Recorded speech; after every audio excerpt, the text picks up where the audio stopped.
Sir ఇప్పుడు 1 క్రోర్ ఉన్నాయి sir ఒక పర్సన్ దగ్గర. 1 క్రోర్ ఉన్నాయి. ఒక ఇల్లు కొనాలనుకుంటాడు.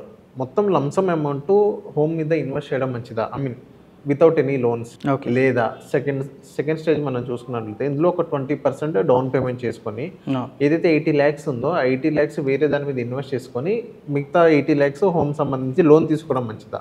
ఇన్వెస్ట్ చేసిన 80 lakhs ఏదైతే ఉందో అది మంత్లీ ఇన్కమ్ జనరేట్ చేసేదా ఈ హోమ్ లోన్ తీర్చడానికి? సో నన్ను అడిగితే మాత్రం డెఫినెట్గా హోమ్ లోన్ మాత్రం ఖచ్చితంగా తీసుకోండి. హోమ్ లోన్ తీసుకోమని. హోమ్ లోన్ ఖచ్చితంగా తీసుకోవాలి. ఎందుకు తీసుకోవాలి అంటే మీకు మార్కెట్లో దొరికే cheapest loan home loan. Okay. Cheapest loan అంటే పర్సెంటేజ్ ఆఫ్ ఇంట్రెస్ట్ వైజ్గా చూసుకుంటే మనకి 7 to 8% మాత్రమే ఉంటుంది హోమ్ లోన్.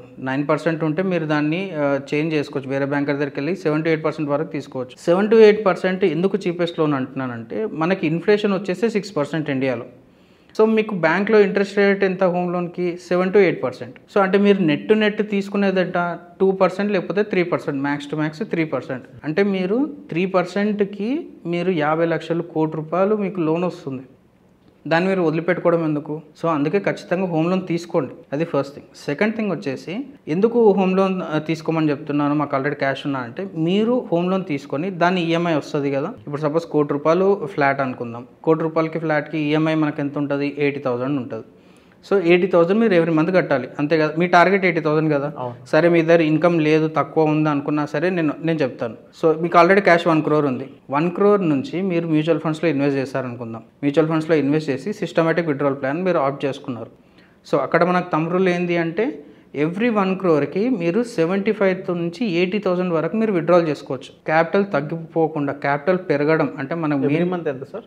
75,000 నుంచి 80,000 వరకు మీరు విత్డ్రాల్ చేసుకోవచ్చు. అంటే ₹1,00,00,000 ఇన్వెస్ట్మెంట్తో. సో అంటే మీరు మీ ₹1,00,00,000 తరగవు, అట్ ద సేమ్ టైం మీ మంత్లీ ఇన్కమ్ వస్తుంటుంది, అండ్ ₹1,00,00,000 కూడా పెంచే అవకాశాలు కూడా ఉంటాయి మనకి. ఎలా?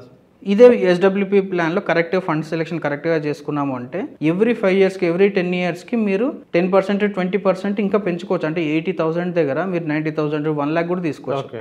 సో డౌన్ ద లైన్ ఏమవుతుంది, మీ ₹1,00,00,000 నుంచి వస్తున్న అమౌంట్తోనే మీ ఈఎంఐ వెళ్ళిపోతుంది, మీ ₹1,00,00,000 పెరుగుతుంది, అట్ ద సేమ్ టైం మీ ఇల్లు కూడా ఈఎంఐ ఫ్రీ అయిపోతుంది 15-20 yearsలో. ఇది one of the best strategy.